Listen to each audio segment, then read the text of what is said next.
Let's dive into the future of work in the age of AI. But this isn't just another story about robots taking jobs. There seems to be something else unfolding here. A story that suggests the full, and maybe pretty uncomfortable, truth is being kept from us. Look, these warnings, they're coming from the very top.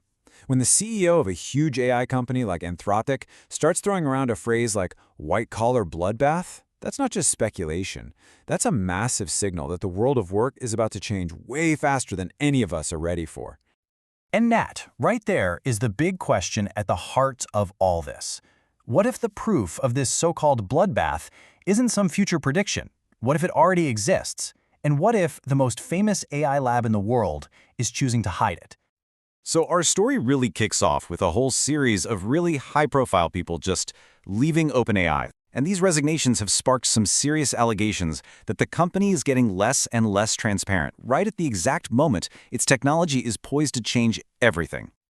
Okay, so a recent report from Wired lays out the core claim that OpenAI is actively suppressing its own internal research because it paints a really grim picture of AI's economic impact.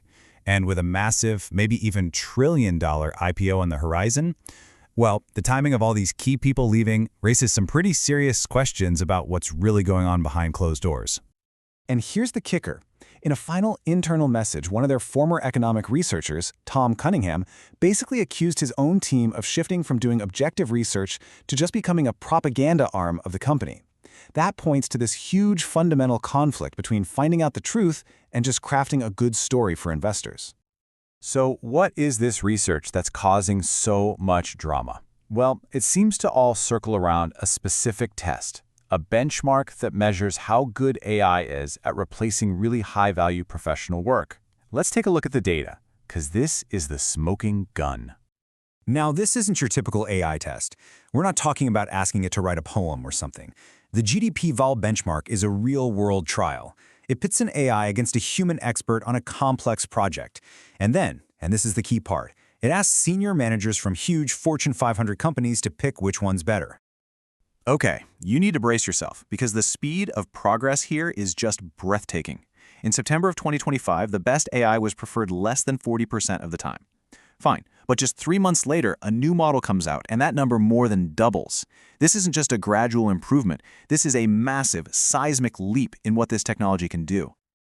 Just let that number sink in for a second. 74.1%. In nearly 3 out of every 4 head-to-head contests, top-level managers preferred the work done by the AI over the work done by human expert. The implications of that are, well, they're staggering. And this isn't just about some abstract numbers on a chart.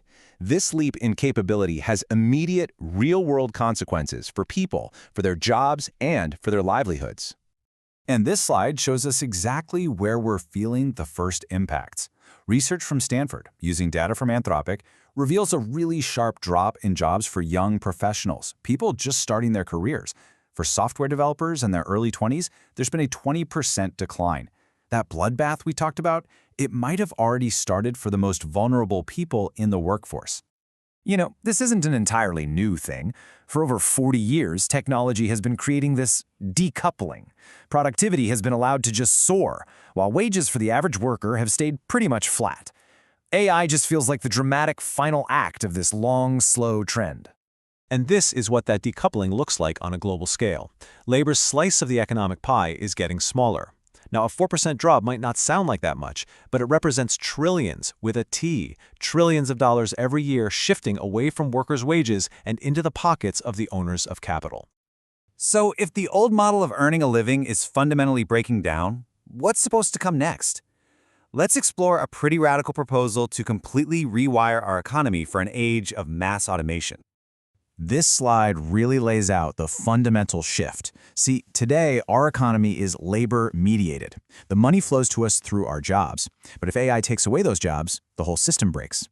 The alternative is something called a capital-mediated economy. In this world, your income doesn't come from your labor. It comes from your shared ownership of the machines that are doing all the work. It's a huge shift from earning your keep to owning your share. Futurist David Shapiro actually has a name for this whole transformation. He calls it the Great Rewiring, and it's all about changing the fundamental plumbing of our economy to make sure that as machines create more and more wealth, that wealth actually gets distributed to everyone. Okay, I know this might sound like something out of science fiction, but how would it actually work in the real world? Well, the blueprint for this new economy really has three core pillars. First, shared ownership. Instead of wages, people get dividends from shared ownership in automated businesses. You can think of it like a public fund, kind of like the one that pays every single citizen in Alaska a dividend every year. Second, open payments. These dividends are sent out instantly and directly through open, public digital payment systems. And third, shifted taxes.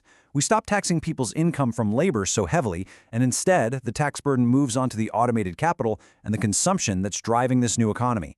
So the new money cycle is actually way simpler. Automated businesses create wealth. They pay taxes and rents into these shared public funds. Those funds pay dividends out to all of us. And then we use those dividends to buy stuff, which drives the whole economy. The link between having a job and having an income, it gets completely severed. And this brings us to one final, crucial question. For centuries, our whole sense of value has been tied to our labor. We had to earn our keep.